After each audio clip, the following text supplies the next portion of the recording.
Hey adventurers, so today is going to be another book tag. This is the book buffet tag. I was tagged by a fictional escapist and I'm looking forward to doing this one. This is one that was going around sometime last year, I believe, and it went around BookTube for a while. I never got tagged in it, so I never ended up doing it, even though I thought the questions were rather interesting and I wanted to. So now that I'm tagged in it, I decided it would be a perfect time to do it. So let's get right into it.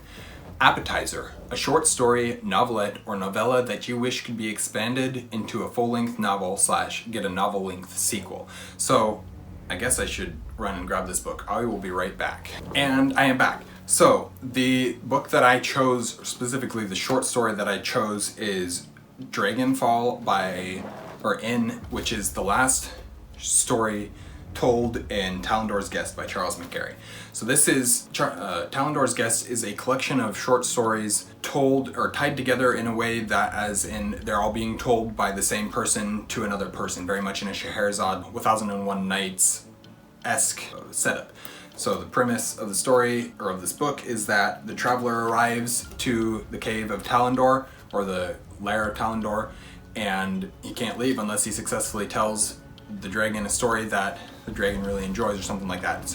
So that's kind of the setup, and so he goes through and tells all these stories, and the last one that he tells is Dragonfall. And it's a very interesting story. It's basically massive dragon battles, and that's super cool to me the way that it's done, but it ends off in kind of a cliffhanger, as in you don't know what's going to happen, or you don't know where the story ends. So I would love to get more of that specific story. I don't know if he's going to do more of that specific story. I suspect maybe he will. Either way though, that's the story that I chose. Salad bar. Pick 3 ingredients, plot elements, writing style, tropes, etc. that would be in your ideal book salad. So this is a super easy one for me to answer because I have that already out. I have what's called 5 elements of story outline that I use for judging books, for rating books, and for thinking and analyzing stories. So the first 3 of those 5 elements are the most important to me. Those are characters, plot, and themes. You need to have strong characters, you need to have an engaging plot, and you need to have interesting themes in order for me to really enjoy your story. World/setting, that's the 4th one, and then a uniqueness factor, which is basically the magic system or the thing that makes a story unique from every other story. Those are the last 2 of those 5 elements that I talk about. But those first 3 are definitely the most important to me. DOSA Station, a slim volume that packs a significant punch. So I have 2 for this question, or 2 answers for this question. The first one is The Old Man and the Sea by Ernest Hemingway. That's such a powerful story. So it's like 74 pages or something like that in my edition. And I read it not expecting to love it as much as I did. In fact, I'd heard that it was very slow, very boring, and so I wasn't expecting to enjoy it at all. And then I read it and I was absolutely blown away with how good it was. So that's my first answer. And then my second answer is A Merchant in Orient by David Wiley.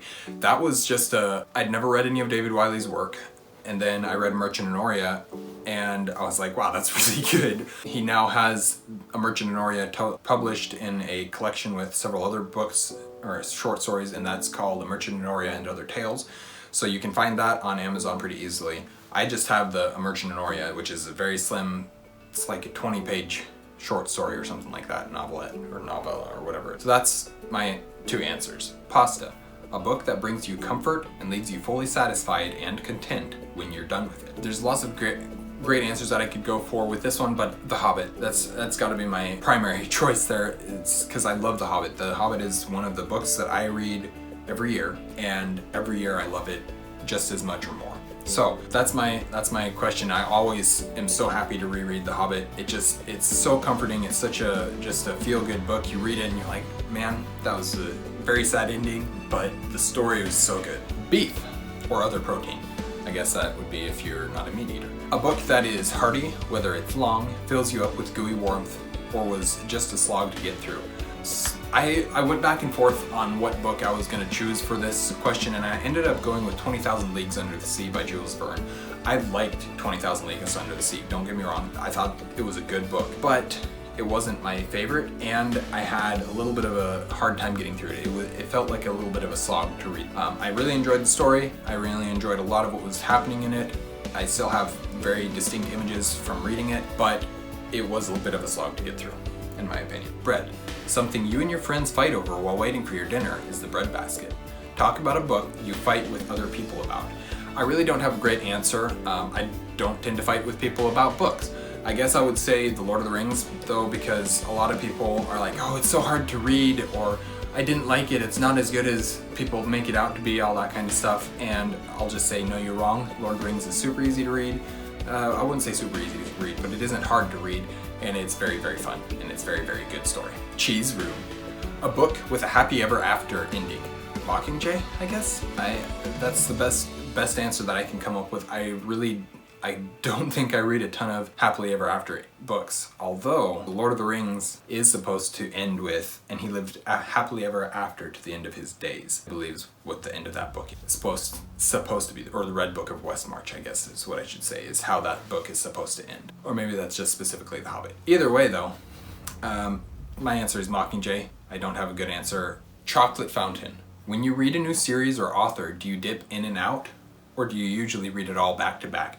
So usually, at least nowadays, I tend to dip in and out. I really enjoy binging series, and I used to do mostly binging of series because I didn't have responsibilities. I could sit down and read all of the series without having to worry about making more content.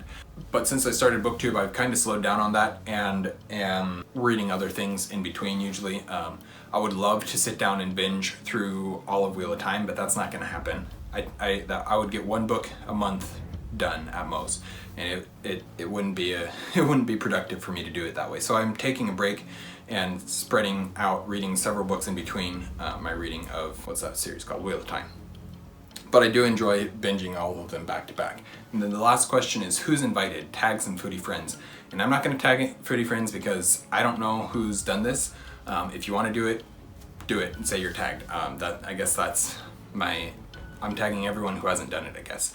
So that is my questions to the book buffet tag. Thank you guys for watching. Thank you, Fictional Escapist, for tagging me. We post videos every Monday and Thursday, and we have our social medias linked in the description down below. Please like, comment, and subscribe if you haven't already, and we will see you guys again soon. Stay warm.